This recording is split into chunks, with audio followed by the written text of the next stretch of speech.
Hola, mi nombre es Alma Álvarez Liotó y mi ponencia se titula Cárceles corporales, violencia sexual y obstétrica en Elena Sabe de Claudia Piñeiro. La investigación tiene como propósito el análisis de los personajes femeninos sometidos a diferentes manifestaciones de lo que llamaré violencia corporal en la novela Elena Sabe de la escritora argentina Claudia Piñeiro. Para hacerlo me centraré en la manera en que son representados el discurso religioso y médico para relacionarlos específicamente con la violencia obstétrica y violencia sexual. La ponencia tiene como principal sustento teórico las observaciones de Michel Foucault sobre el cuerpo y los dispositivos de control como forma de sustentación de dichas violencias. Utilizaré como textos principales para el desarrollo de la investigación Vigilar y castigar, El nacimiento de la prisión, Historia de la sexualidad, volumen 1, La voluntad de saber. Para el análisis se contextualizará brevemente en la última dictadura argentina, debido a que los discursos opresores sobre el cuerpo que circulaban en esta época llevaron al surgimiento de una literatura postdictadura. Elena Sabe narra la historia de Elena, una mujer de avanzada edad que sufre de un Parkinson que le impide moverse libremente, y de su hija Rita, quien lidia con la enfermedad de su madre. Un día Rita se encontraba muerta en el campanario de una iglesia. Los policías y el inspector Avellaneda declaran la muerte como suicidio, pero Elena no está de acuerdo con este dictamen y decide investigar los acontecimientos alrededor de la muerte de su hija, pero su enfermedad avanza y le impide moverse. Entonces Elena recurre a Isabel, una mujer que conoció junto a su hija 20 años atrás cuando le impidieron realizarse un aborto. Al parecer para Elena, Isabel estaba en deuda con Rita y por eso debía ayudarla a esclarecer su muerte. Elena, no obstante, descubrirá que tal deuda no existe y el relato esclarecerá cómo la muerte de Rita fue en realidad un suicidio. En la mitad del siglo XX nace en Argentina el proceso de reorganización nacional, respaldado por la Iglesia Católica. Esta dictadura ejerció represión moralista y promulgaba el restablecimiento de un modelo familiar tradicional católico ligado a un orden sexual reproductivo que combatiera una supuesta subversión anticristiana. Gudiño expone, cito: para la Iglesia Católica, la familia argentina estaba padeciendo el asedio que implicaba la infiltración en la cultura de una concepción materialista y moderna de la vida que fomentaban cuestiones como la infidelidad en las parejas, la prostitución, el consumo de pornografía, la homosexualidad y el uso de anticonceptivos. Cierro cita. Así el cuerpo de la mujer fue objeto de actos de violencia sexual. Se le sometió a un control social por estigmatización del aborto, presentado como acto inmoral, y se rechazaba el uso de anticonceptivos porque ponían en riesgo la familia. Este contexto es el que marca la consolidación de la denominada literatura postdictadura argentina, marco en el que, según Elsa Drukarov, se inscribe la novela. Elena Sabe plantea dos de sus personajes femeninos, Rita e Isabel, bajo un proceso de subyugación con respecto al control de sus cuerpos y ficcionaliza discursos que justifican la dominación de los sujetos femeninos con personajes como Elena, el doctor Venegas, Marcos Mancilla y la misma Rita. Es pertinente relacionar esta interpretación inicial con la concepción Foucaultiana del cuerpo como ente docilizado bajo diferentes instituciones de control que buscan someter al individuo mediante lo que él denomina disciplinamiento, es decir, el control minucioso de las operaciones del cuerpo, cito, que garantiza la sujeción constante de sus fuerzas y les impone una relación de docilidad-utilidad, cierro cita. En este orden de ideas, y gracias a la manera en que construye sus personajes femeninos, la novela puede leerse como una exploración de dos mecanismos por los que el orden social constituye a las mujeres como entes subalternos, la violencia sexual y la violencia obstétrica. La primera categoría, la de violencia obstétrica, va de la mano con la variable de violencia sexual, ya que, cito, el personaje invadido en primer lugar por el dispositivo sexualidad, uno de los primeros en verse sexualizados fue, no hay que dudarlo, la mujer, cierro cita, cuyo cuerpo es sometido a medicalización. En la novela el personaje que sufre violencia obstétrica es Rita, ya que en primer lugar es su madre Elena quien expresa constantes reflexiones sobre la menstruación de su hija. Cito: a ella le hubiera gustado ser abuela, pero nunca pudo imaginarse a Rita madre, siempre la imaginó estéril, tal vez porque tardó tanto tiempo en menstruar. Casi a los 15, la última en su clase en ser señorita, y siempre muy regular, siempre poco, cierro cita. Bajo la intranquilidad de Elena porque su hija no menstrua con contundencia, se esconde en realidad el temor de que Rita no pueda ser madre. Llega el momento en que Elena decide llevarla donde el doctor Venegas para comprobar su fertilidad. Y esta revisión médica es descrita en términos de una violencia sobre el cuerpo de Rita. Cito: en esa época no existían las ecografías de hoy donde se puede ver como en el cine lo que hay detrás de la piel y la carne. Antes, para ver, había que entrar de alguna manera, meterse en el cuerpo. La pusieron en una camilla y trajeron un aparato del que Rita nunca supo el nombre, pero idéntico a un inflador de pelota número 5. Solo que el pico se lo pusieron a ella. Lo clavaron en su vientre e inflaron. 1, 2, 3, 10 veces. Rita lloraba. No puedes decir que esto te duele, Rita, le dijo el doctor Venegas, y ella no le contestó, sino su madre. Claro que no le duele, doctor. Lo hace para hacernos sentir mal a nosotros. Cuando la panza de Rita estuvo lo suficientemente inflada, levantaron la camilla, los pies hacia el techo y la cabeza hacia abajo, dibujando un diagonal con el piso de mosaico gris, y la estudiaron. Para de llorar, Rita, que si te pones así por un estudio, mejor que no puedas tener hijos en serio. Si supieras lo que duele. No, doctor.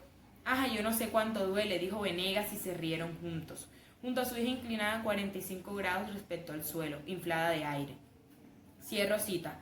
Como se ve en la cita, Elena Sabe ficcionaliza la autoridad médica caracterizada aquí por la práctica del doctor Venegas para ejercer poder en el cuerpo de la mujer, pues Rita es llevada por una madre interesada en sus propios objetivos sociales, sometida sin información a posturas e incursiones de objetos en su cuerpo sin previa autorización ni advertencia o aprobación de los procedimientos. Tal situación solo es posible por la existencia de un sometimiento de ciertos cuerpos con características biológicas específicas, es decir, el cuerpo femenino subyugado, sometimiento que aquí en el fragmento aparece claramente articulado por el discurso médico y claro, por sus técnicas de examen que se revelan entonces como ejercicio de vigilancia y regulación del sujeto femenino y su proceso reproductivo. Abro cita. El doctor Venegas le indicó a Elena un estudio que permitiera comprobar si su hija tenía útero. ¿Quién le dice que nos llevamos una sorpresa, Elena? Y esta es una vaina sin semilla que no nos puede cumplir la posta para la que vino al mundo. Cierro cita. Hay una invasión de su corporalidad. Lo anterior permite observar cómo la mujer sufre a partir del dispositivo de la sexualidad una dominación que lo lleva incluso a la patologización de su cuerpo. Cuerpos sexuados y dóciles que deben ser intervenidos y medicalizados para ser inscritos bajo un proceso de esterilización que, como afirma Foucault, cito, fue un triple proceso según el cual el cuerpo de la mujer fue analizado, calificado y descalificado como un cuerpo integralmente saturado de sexualidad, según el cual ese cuerpo fue integrado bajo el efecto de una patología que le sería intrínseca al campo de las prácticas médicas, según el cual, por último, fue puesto en comunicación orgánica con el cuerpo social, cuya fecundidad regulada debe asegurar el espacio familiar. Cierro cita. La novela propone el cuerpo femenino como espacio de violencia al verse inmerso en prácticas de apropiación y gobierno que busca controlar su comportamiento. Así se basa en el discurso religioso representado a través de Rita como uno de los discursos que sustenta la violencia corporal, ya que establecen cómo las leyes y los mandamientos de Dios plantea a la mujer como un sujeto dador de vida. Abro cita. Isabel, agarrada a un árbol, se doblaba sobre la cintura y vomitaba. Rita dio una arcada y apuró el paso tratando de no mirarla. La imagen le producía asco, pero poco a poco el asco fue cediendo y apareció otra cosa, no sabía qué. Algo que la hizo detenerse. Un llamado, mamá, fue un llamado. Iba a entrar, estaba embarazada, me dije. Iba a entrar, giré, volvió sobre mis pasos. Le ofrecí ayuda sin subir el cordón. No, gracias, no necesito nada, me dijo en medio de un vómito. Y yo le dije, en este estado no puedes dar un paso. Y ella insistió, no tengo que andar mucho. Tenía un papel con la dirección en la mano y un nombre. ¿Vos sabés qué nombre, mamá? Olga. Entonces Rita le dijo que no lo hagas, te vas a arrepentir.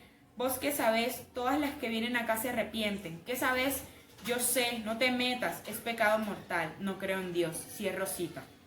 El personaje de Rita es quien bajo el discurso religioso se apropia del cuerpo de Isabel para evitar que aborte. Cito, ¿sos casada? Sí, hay un padre, mamá, ¿te das cuenta?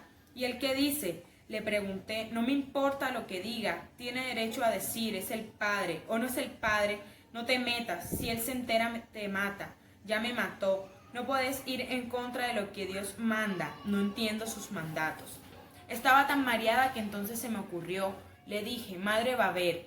Y sin decir agua va, aproveché el mareo. La tomé del brazo y la traje. No fue difícil, la mujer ya no tenía fuerzas. Rita sí arrasó con ella. Cierro cita. En este sentido, el personaje de Isabel es obligado a ser madre. Ni Elena ni Rita escuchan las razones que ésta tiene para no continuar con el embarazo y deciden sobre el cuerpo de Isabel sin ninguna contemplación.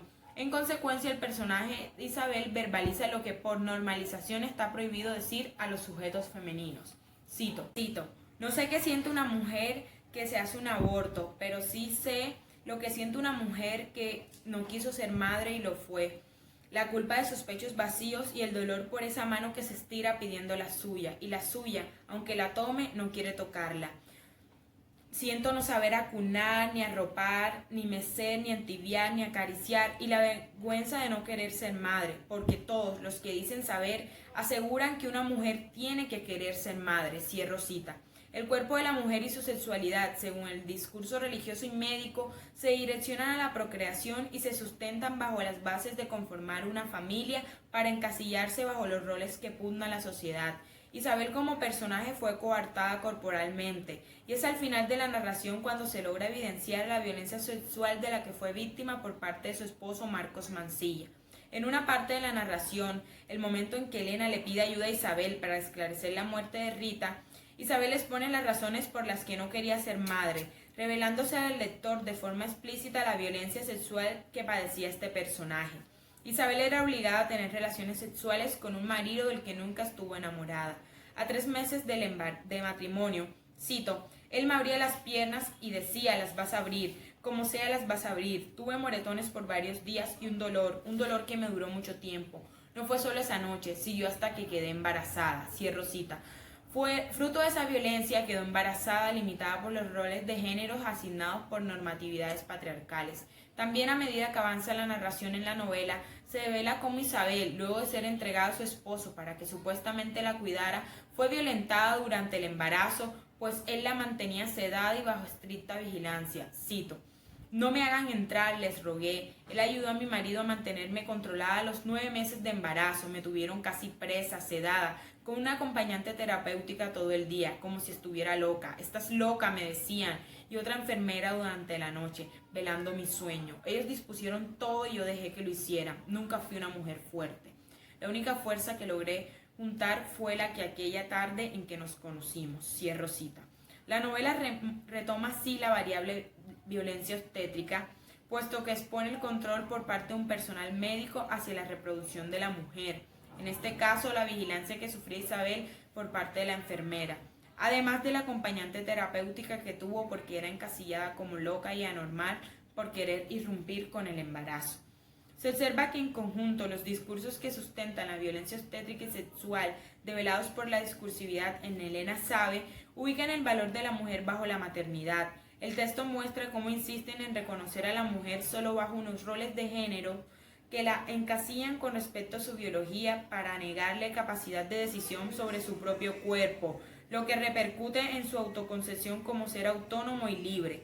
Así coincide con lo expuesto por Foucault sobre cómo la mujer fue inscrita en un proceso de esterilización que buscaba regular su fecundidad para asegurar las bases de la familia y que se llevó a cabo en nombre de las responsabilidades que les cabría respecto a la salud de sus hijos, de la solidez de la institución familiar y de la salvación de la sociedad. Cierro cita. En conclusión, la novela Elena Sabe despliega a los personajes femeninos como seres que padecen de violencia corporal, específicamente sexual y obstétrica.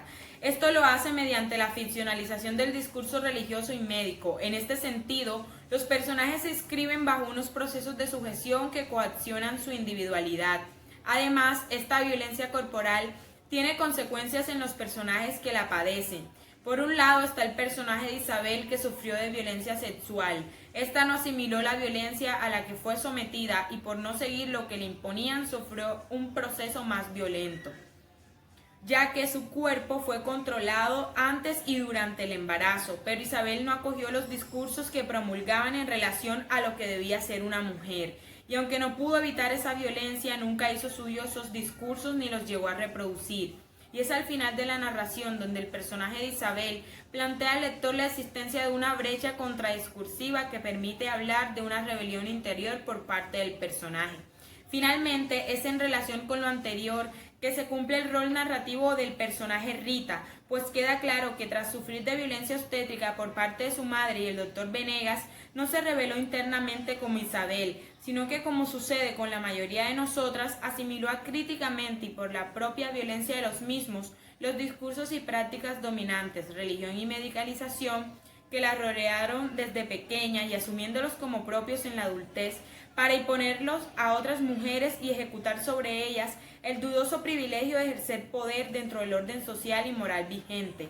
Por eso es tan dolorosa y a la vez fuente de emancipación aquella frase de la novela con la que cierro esta presentación. Aquella tarde, Rita, que no era madre ni nunca lo sería, obligó a otra mujer a hacerlo, forzando el dogma aprendido hasta llegar al cuerpo de otro. Muchas gracias.